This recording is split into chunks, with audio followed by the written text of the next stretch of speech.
강남역 8번 출구 앞 쏟아져 나오는 인파 속에 섞여 있으면 내가 사람이 아니라 거대한 기계의 아주 작은 부품이 된 것 같았다. 내 이름은 한성훈. 한국의 중견 마케팅 대행사에서 8년째 청춘을 갈아넣고 있는 마감 전문 대리였다. 아침 8시 출근, 밤 11시 퇴근은 기본이었고 주말엔 광고주의 긴급 카톡 소리에 심장이 덜컥 내려앉는 일상이 반복됐다. 그날도 그랬다. 야심차게 준비한 기획안이 광고주의 기분 한마디에 쓰레기통으로 들어갔다. 팀장은 내 얼굴에 서류 뭉치를 던지며 소리쳤다. 성훈아, 너 요즘 빠졌냐? 이따위로 할 거면 때려치우고 집에서 잠이나 자. 너 아니어도 할 애들 줄 섰어. 사무실 안 수십상의 눈동자가 나를 향했지만 누구 하나 편들어주는 사람은 없었다. 화장실 변기칸에 들어가 문을 잠그고 나서야 숨이 쉬어졌다. 가슴이 조여오고 손이 떨리는 증상. 의사는 번아웃과 공황장애라고 했지만 나는 그저 내가 나약한 탓이라며 스스로를 채찍질했다. 하지만 그날 밤 지하철 창문에 비친 내 모습은 이미 죽어 있었다. 눈동자에는 초점이 없었고 피부는 잿빛이었다. 이대로 살다간 정말 죽겠다는 공포가 엄습했다. 다음 날 아침 나는 인생 처음으로 소신이라는 걸 부렸다. 사표를 던졌고 퇴직금과 그동안 모은 적금을 확인했다. 35, 남들은 가정을 꾸리고 기반을 잡을 나이에 나는 모든 것을 버리고 샌프란시스코행 비행기 표를 끊었다. 어학연수라는 그럴듯한 핑계를 댔지만 사실은 비겁한 도망이었다. 샌프란시스코 공항에 도착해 마주한 금문교의 석양은 눈물겹게 아름다웠다. 그래, 이제 여기선 행복할 수 있을 거야. 하지만 환상은 채 일주일도 가지 않았다. 샌프란시스코는 낭만의 도시이기 전에 세계에서 가장 물가가 비싼 지옥이었다. 낡은 쉐어하우스의 방 한 칸 월세가 한국 대기업 대리 월급과 맞먹었다. 마트에서 계란 한 판, 우유 한 팩을 집을 때마다 손이 떨렸다.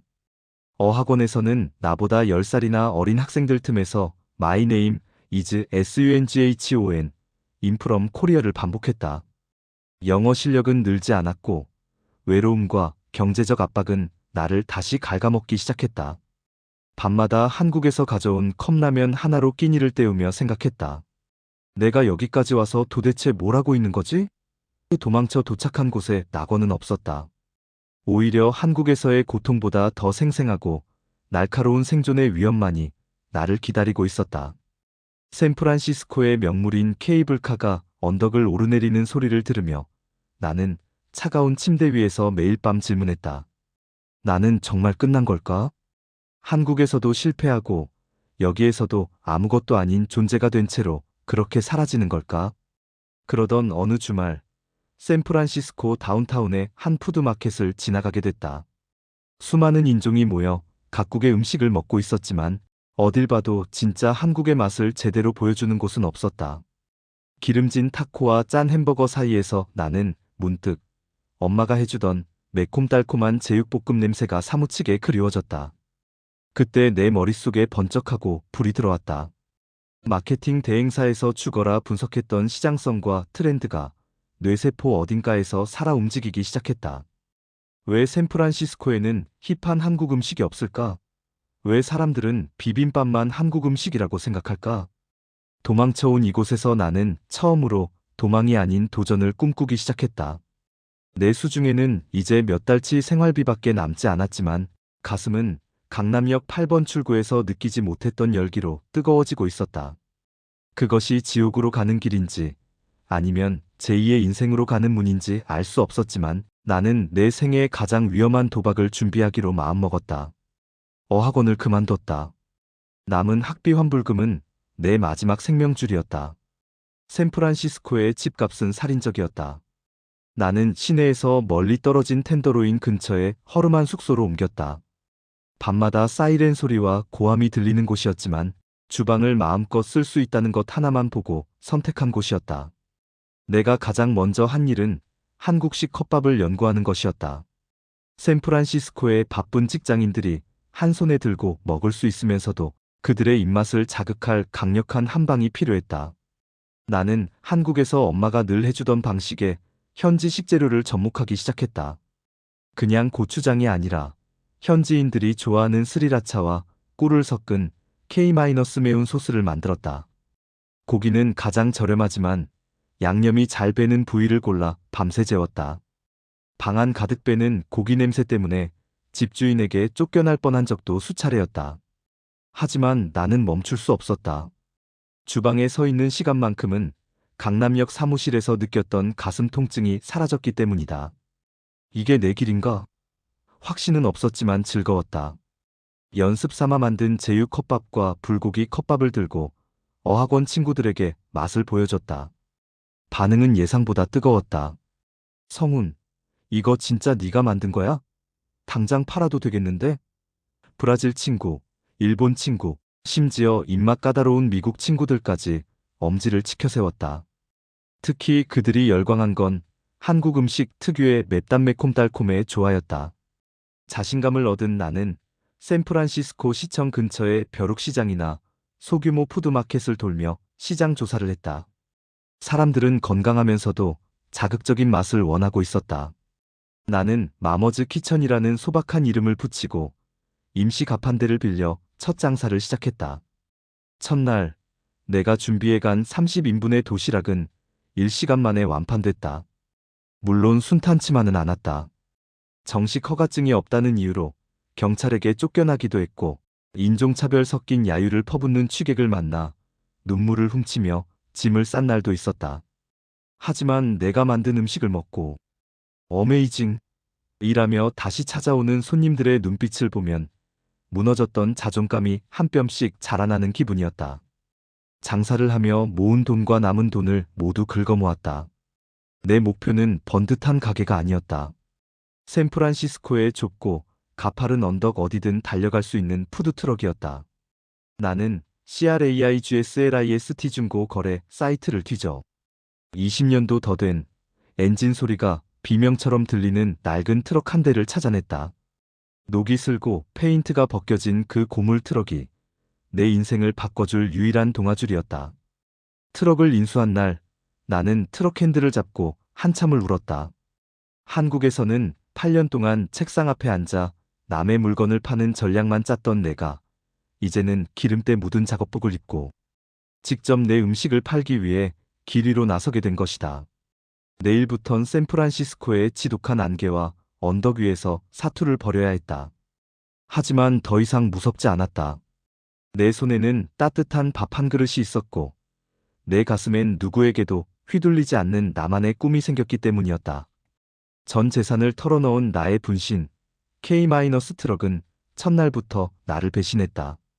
20년 된 낡은 엔진은 샌프란시스코의 가파른 언덕을 견디지 못했다. 장사 장소로 찜해둔 피어 39피어 39 근처로 향하던 중 롬바드 스트리트의 급경사 중간에서 트럭은 털컥 소리와 함께 검은 연기를 내뿜으며 멈춰버렸다. 브레이크를 밟은 발은 공포로 덜덜 떨렸고 뒷차들의 경적 소리는 고막을 찢는 것 같았다. 제발, 제발 한 번만 움직여줘. 핸들을 부여잡고 기도했지만 트럭은 묵묵부답이었다. 결국 견인차에 끌려간 트럭은 수리비로만 한 달치 생활비를 요구했다. 가게 문을 열기도 전에 파산 위기가 찾아온 것이다. 수리가 끝날 때까지 일주일 동안 나는 차가운 트럭 바닥에 누워 천장을 바라봤다. 한국에서 광고 기획안을 짜던 내 손은 이제 기름때와 상처로 얼룩져 있었다. 내가 여기서 뭘 하고 있는 거지? 라는 의문이 다시 고개를 들었지만 이번엔 달랐다. 도망칠 곳이 없었기에 나는 앞으로 나아갈 수밖에 없었다. 겨우 수리를 마치고 첫 영업을 시작했을 때 현실은 더 가혹했다. 샌프란시스코의 명당 자리는 이미 기존 푸드트럭들이 텃세를 부리며 꽉 잡고 있었다. 이름 없는 동양인이 나타나 컵밥을 팔겠다고 하자 그들은 노골적으로 방해했다. 발전기 소리가 시끄럽다며 신고를 당해 쫓겨나기 일쑤였고 어떤 날은 하루 종일 단 한 명의 손님도 받지 못한 채 준비한 고기를 통째로 버려야 했다. 밤마다 남은 밥에 고추장을 비벼 먹으며 버텼다. 샌프란시스코의 바닷바람은 뼈를 깎는 듯 차가웠고 트럭 안의 열기는 숨이 막혔다. 그러던 어느 날 샌프란시스코의 실리콘밸리 근처 IT 기업 단지 외곽에 자리를 잡았다. 점심시간 쏟아져 나오는 직장인들은 하나같이 무표정했다. 강남역에서 보던 내 모습과 똑같았다. 나는 목이 터져라 외쳤다. 오늘 당신의 영혼을 달래줄 진짜 한국 음식이 여기 있습니다. 딱 한 입만 먹어보세요. 처음엔 신기한 듯 바라보던 한 인도계 엔지니어가 불고기 컵밥을 주문했다. 그는 한 입을 먹더니 눈이 휘둥그레졌다. 이 소스 뭐야? 처음 느껴보는 맛인데. 진짜 중독적이야. 그가 자기 SNS에 올린 사진 한 장이 불씨가 됐다.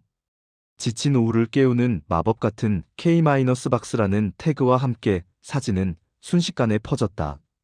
다음 날부터 기적이 일어났다. 한 명, 두 명 늘어나던 손님이 어느덧 트럭을 한 바퀴 감쌀 정도로 줄을 서기 시작했다. 나는 미친 듯이 팬을 돌렸다. 불꽃이 튀고 땀이 비오듯 쏟아졌지만 생전 처음 느껴보는 살아있음의 쾌감이 온몸을 휘감았다.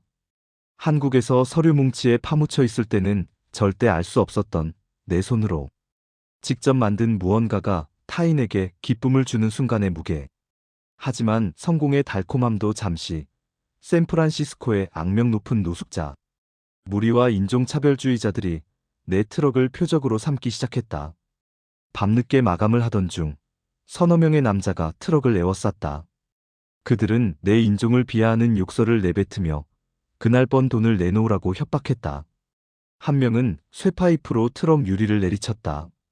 비명이 목구멍까지 차올랐지만 나는 트럭 문을 꽉 잠그고 칼날 같은 침묵으로 버텼다.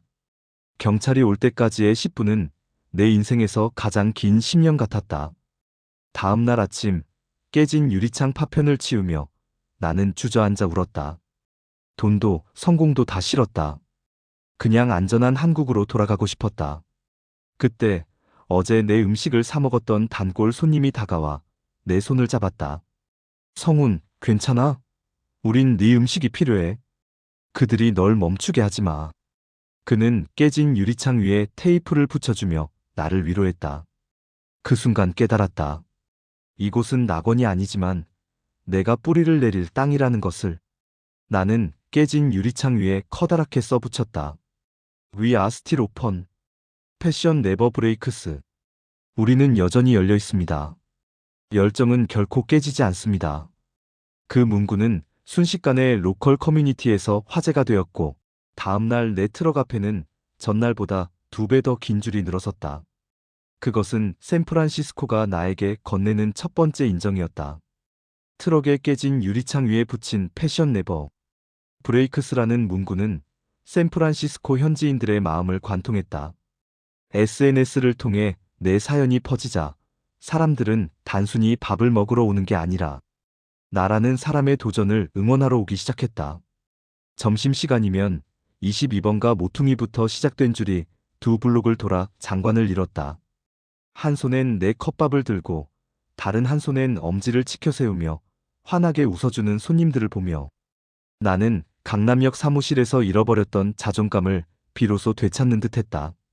하지만 빛이 강하면 그림자도 짙은 법이었다. 트럭이 대박났다는 소문이 퍼지자마자 내 레시피를 어설프게 흉내낸 카피캣들이 우후죽순 생겨났다. 그들은 자본력을 앞세워 내가 장사하던 명당 자리를 미리 선점했고 심지어 내 트럭의 디자인까지 비슷하게 꾸며 손님들을 가로챘다. 마케팅 대행사에서 브랜드 보호를 외치던 내가 정작 타국에서는 속수무책으로 당하고 있었다. 성훈, 이제 트럭만으로는 한계가 있어. 정식 매장을 차려야 해. 트럭에서 만난 단골 손님이자 현지 부동산 중개인이라던 로버트가 나에게 달콤한 제안을 해왔다. 그는 샌프란시스코의 심장부인 유니언 스퀘어 근처에 아주 좋은 조건의 매장이 나왔다며 나를 유혹했다. 트럭 안의 열기에서 벗어나 번듯한 내 주방을 가질 수 있다는 생각에 내 눈은 멀어버렸다. 8년차 마케터라 자부했지만 간절함 앞에서는 나 역시 한낱 초보 사업가일 뿐이었다. 나는 그동안 트럭에서 땀 흘려 번 돈과 한국에 남겨둔 마지막 비상금까지 영혼을 끌어모아 계약금으로 넘겼다. 성훈, 여기서 니케이-푸드의 전설이 시작될 거야. 로버트의 그 말을 믿었다. 하지만 계약서에 도장을 찍고 일주일 뒤 약속 장소에 로버트는 나타나지 않았다. 휴대폰은 꺼져 있었고 그가 소개해준 매장 건물주는 그런 계약 사실조차 모른다며 나를 문전박대했다. 사기였다. 그것도 아주 치밀하고 잔인한. 그날 밤 나는 안개가 자욱한 피셔맨스 워프 부두에 앉아 바닷물 속으로 사라지는 가로등 불빛을 멍하니 바라봤다. 샌프란시스코의 바닷바람이 내 뺨을 사정없이 후려쳤다. 왜 나한테만 이럴까? 한국에서 도망쳐왔는데 여기서도 쓰레기처럼 버려지는구나. 전 재산이 사라진 것은 물론이고 믿었던 사람에 대한 배신감이 나를 무너뜨렸다. 다시 강남역 지하철역으로 기어들어가 무릎을 꿇고 빌어야 할까? 다시는 마케팅에 맞아도 꺼내지 않겠다고 그저 시키는 대로만 살 테니 받아달라고 애원해야 할까? 일주일 동안 트럭 문을 닫고 방 안에 처박혀 있었다. 끼니도 거른 채 어둠 속에서 천장만 바라봤다. 그때 내 스마트폰이 쉴 새 없이 울렸다. 인스타그램 태그 알람이었다. 성훈, 어디 아픈 거야? 트럭이 안 보여서 다들 걱정하고 있어.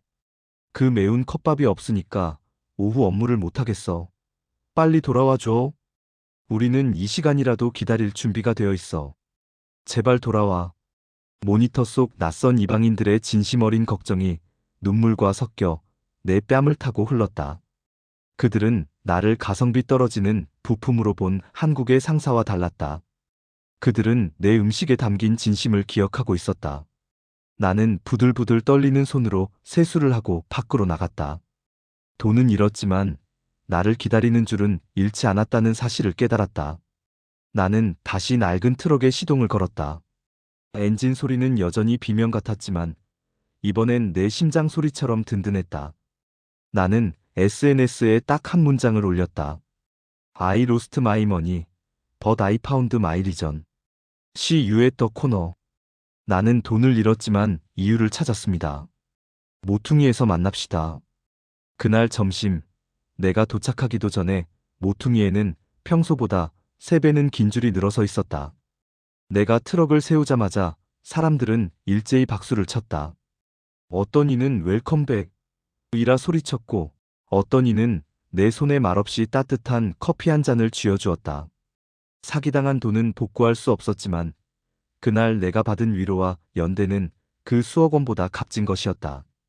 나는 결심했다. 이제 도망치지 않기로. 돈을 잃은 게 아니라 더 큰 성공을 위한 수업료를 낸 것이라고 생각하기로 했다. 그리고 나는 더 독하게 메뉴를 개발했다. 트럭에서 파는 수준을 넘어서는 샌프란시스코 전역이 들썩일 만한 진짜 미친 메뉴를 만들기 위해 주방 가스불을 단 한순간도 끄지 않았다. 내 복수는 김상무나 사기꾼 로버트가 아니라 나를 비웃던 이 세상을 내 맛으로 완전히 굴복시키는 것이었다. 사기를 당하고 남은 건 낡은 트럭 한 대와 몸뚱어리뿐이었지만 역설적으로 내 마음은 그 어느 때보다 가벼웠다. 더 이상 잃을 게 없다는 사실이 나를 독하게 만들었다. 나는 샌프란시스코의 모든 식재료를 다시 연구했다. 단순히 한국 음식을 파는 게 아니라 이 도시의 문화와 내 결핍을 버무린 진짜를 만들고 싶었다. 그렇게 탄생한 것이 바로 샌프란 갈비 타코와 고추장 너츠 컵밥이었다. 트럭 앞에 선 줄은 날이 갈수록 길어졌다. 샌프란시스코의 악명 높은 안개가 자욱하게 깔린 날에도 사람들은 두툼한 외투를 입고 내 트럭 앞에서 2시간씩 기다리는 것을 마다하지 않았다. 그들에게 내 음식은 단순한 끼니가 아니라 끝까지 포기하지 않은 한 동양인 남자의 승리를 맛보는 경험이었기 때문이다. 인근 IT 기업의 CEO들부터 이름 없는 노숙자들까지 내 트럭 앞에서는 모두가 평등하게 줄을 서서 내 음식을 기다렸다. 드디어 사기로 날린 돈의 3배를 모았을 때 나는 샌프란시스코 미션 디스트릭트의 한 모퉁이에 작은 가게를 열었다. 트럭 시절부터 나를 지켜본 단골들이 인테리어를 도와주었고 깨진 유리창에 붙였던 그 문구 패션 네버 브레이크스를 네온 사인으로 만들어 입구에 걸었다. 오픈 첫날 가게 문을 열기도 전에 골목 끝까지 이어진 줄을 보며 나는 주방 구석에서 몰래 눈물을 훔쳤다. 가게가 샌프란시스코에서 가장 가보고 싶은 핫플레이스로 꼽히며 잡지에 실리던 어느 날이었다. 점심 영업이 한창이던 중 유독 낯익은 얼굴 하나가 내 시야에 들어왔다. 화려한 샌프란시스코의 풍경과는 어울리지 않는 꽉 조여진 넥타이와 잔뜩 찌푸린 미간. 바로 한국에서 나를 쓰레기 취급하며 내쫓았던 전 직장의 팀장이었다. 그는 출장차 샌프란시스코에 왔다가 현지 가이드가 여긴 꼭 먹어봐야 하는 전설적인 맛집이라며 안내해온 모양이었다. 그는 2시간 넘게 줄을 서서 기다린 끝에야 겨우 내 앞에 섰다. 땀을 뻘뻘 흘리며 메뉴판을 보던 그는 주방 안에서 직저벅을 돌리고 있는 나를 발견하고는 얼어붙었다. 한대리? 아니, 한성훈? 네가 왜 여기 있어? 나는 불꽃을 잠재우고 천천히 그를 바라봤다. 그는 믿을 수 없다는 듯 입을 벌린 채 가게 안을 가득 메운 현지인들과 벽면을 가득 채운 유명 인사들의 사인을 번갈아 보았다. 한때 그에게 나는 언제든 갈아 끼울 수 있는 마케팅팀의 부품일 뿐이었지만 지금 그의 눈앞에 있는 나는 샌프란시스코가 사랑하는 셰프 아니었다. 팀장님, 여기선 한대리가 아니라 한성훈 셰프입니다. 그리고 여기는 제 회사고요. 이 시간이나 기다리셨는데 맛은 실망시켜드리지 않겠습니다. 나는 정중하지만 차갑게 대답한 뒤 그가 주문한 음식을 정성껏 내놓았다. 그는 허겁지겁 음식을 먹더니 한참 동안 고개를 들지 못했다. 계산을 마치고 나가는 그의 뒷모습은 예전처럼 당당하지 않았다. 그는 나가는 길에 네온사인 문구를 한참이나 바라보더니 나에게 짧은 문자 하나를 남겼다. 성훈아, 미안했다. 오늘 네 음식이 내가 먹어본 것 중 가장 위대했다. 그 문자를 확인하고 나는 비로소 가슴속 깊은 곳에 남아있던 마지막 응어리가 씻겨 내려가는 것을 느꼈다. 복수는 피를 흘리며 하는 게 아니었다. 내가 나를 버린 세상보다 더 행복해지는 것, 그리고 내가 가장 잘하는 일로 증명해내는 것.